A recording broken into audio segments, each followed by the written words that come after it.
Hai teman-teman semua, apa kabar? Jadi saat ini saya Saleh Agusta Nurimarna dengan NIM 462021 akan menjelaskan tentang materi sejarah filsafat.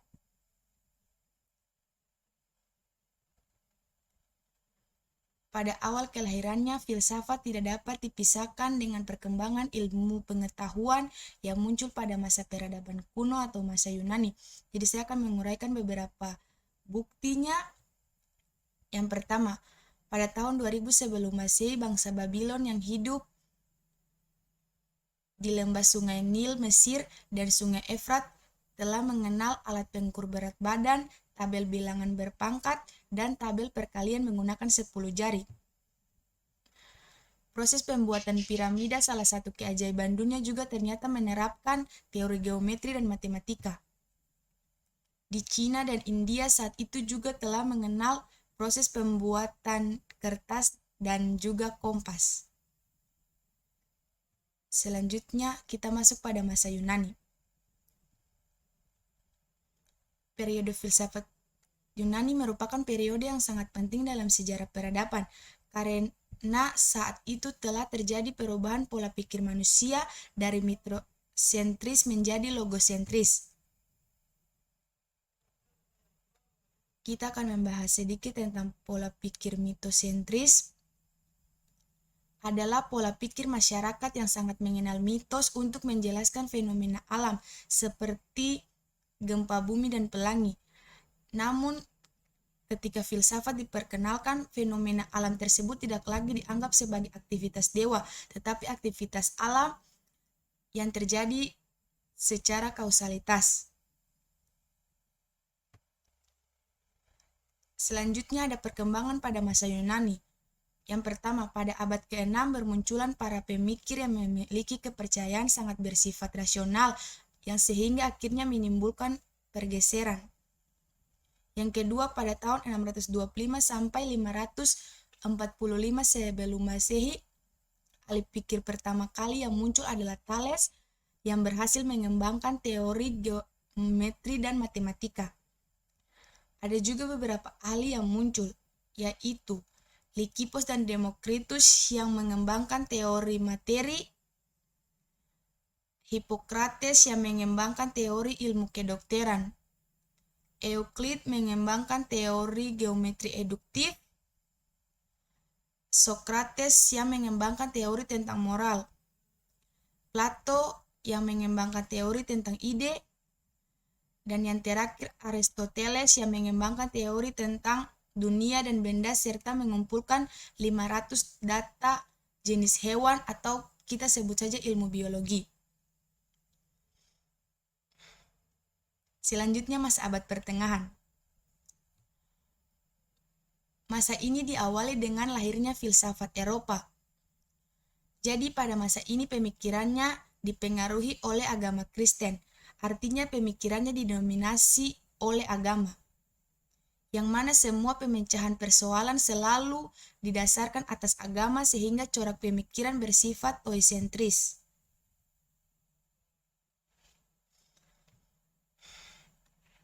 Ya, perkembangan pada masa abad pertengahan.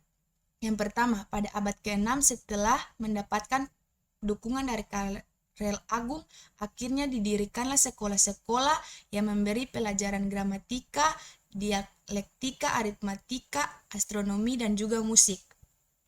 Yang kedua, pada abad ke-13 Masehi berdirilah universitas dan ordo, yang mana dalam ordo inilah mereka mengabdikan diri untuk kemajuan ilmu agama, seperti Anselmus, Abelardus, dan juga Thomas Aquinas.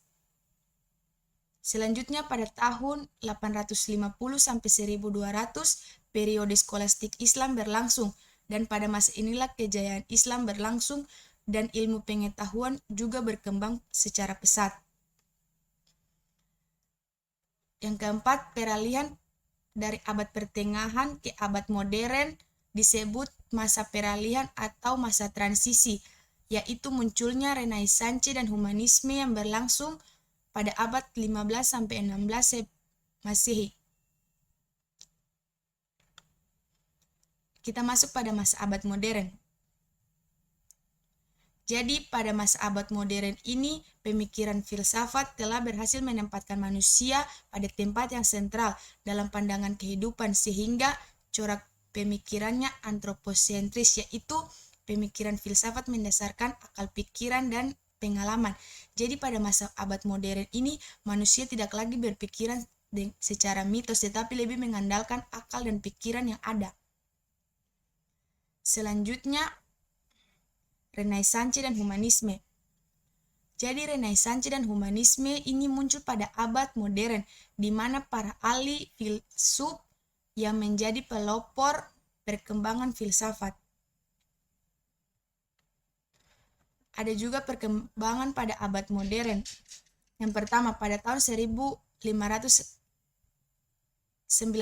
sampai 1650, René Descartes sebagai bapak filsafat modern berhasil memunculkan suatu konsep dari perpaduan antara metode ilmu alam dan ilmu pasti ke dalam pemikiran filsafat. Yang kedua, pada abad ke-18, perkembangan pemikiran filsafat mengarah pada filsafat ilmu pengetahuan seperti bagaimana upaya manusia tentang sarana dan cara apa yang dipakai untuk mencari kebenaran dan kenyataan. Yang ketiga, pada abad ke-19, pemikiran filsafat terpecah belah yang mana pemikiran filsafat saat itu telah mampu membentuk suatu kepribadian tiap bangsa dengan pengertian dan caranya sendiri. Ya, selanjutnya masa abad dewasa. Jadi pada masa abad dewasa ini disebut juga filsafat kontemporer yang merupakan ciri khas pemikiran filsafat yang desentralisasi manusia karena pemikiran pada abad ke-20 ini memberikan perhatian khusus pada bidang bahasa dan etika sosial.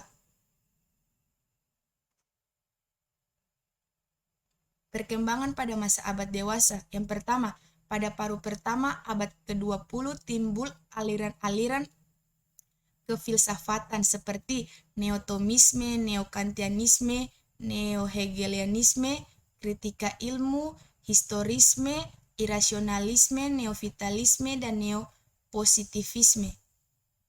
Yang kedua, pada awal belahan akhir abad ke-20 muncul aliran kefilsafatan yang lebih dapat memberikan corak pemikiran seperti filsafat analitik, filsafat eksistensi, strukturalisme, dan kritikan sosial. Ya, jadi setelah mempelajari tentang filsafat, kita harus tahu manfaat apa yang kita dapat. Yang pertama, belajar filsafat pada umumnya menjadikan manusia lebih bijaksana. Artinya kita bisa memahami pemikiran yang ada dari sisi mana pemikiran itu disimpulkan. Yang kedua, kita memahami dan menerima sesuatu yang ada dari sisi mana keadaan itu ada. Penutup, hakikatnya berpikir secara filsafat dapat diartikan sebagai berpikir yang sangat mendalam sampai hakikat, berpikir secara global dan menyeluruh, berpikir yang dilihat dari berbagai sudut pandang pemikiran atau sudut pandang ilmu pengetahuan. Jadi dengan berpikir demikian, sebagai upaya untuk dapat berpikir secara tepat dan benar, serta dapat dipertanggungjawabkan dan diharapkan dapat menjadikan ini sebagai pandangan hidup manusia secara total sesuai hakikat makhluk monodualisme atau manusia secara kodrat terdiri atas jiwa dan raga. Sekian dari presentasi saya saat ini. Mohon maaf apabila ada salah kata dan terima kasih.